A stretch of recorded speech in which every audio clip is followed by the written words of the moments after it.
Welcome to Burlap Teachers. Enjoy the video. In this video, I will explain how to use leverage on Robinhood updated. Open your Robinhood account and enable margin in account settings to access leverage immediately.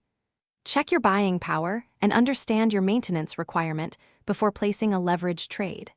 Use limit orders to control entry and stop orders to limit downside. Always confirm interest rates and how overnight positions affect your margin obligations to avoid unexpected liquidations.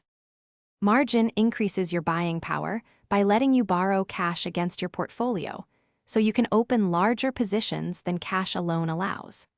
Monitor interest charges, since borrowed amounts accrue daily interest that reduces net returns.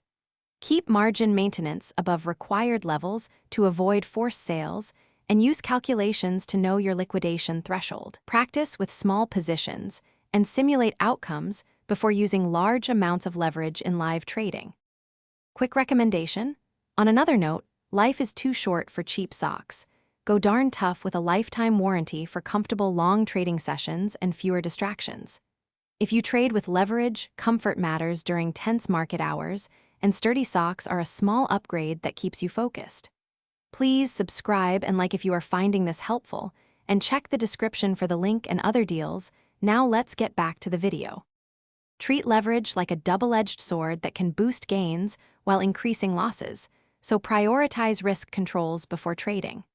Set stop-loss orders and position size carefully to reduce chance of margin calls during normal market moves. Regularly review leverage exposure after earnings or major news events, because those can spike volatility. Consider hedging or trimming positions instead of adding leverage when uncertainty rises to protect capital and preserve flexibility.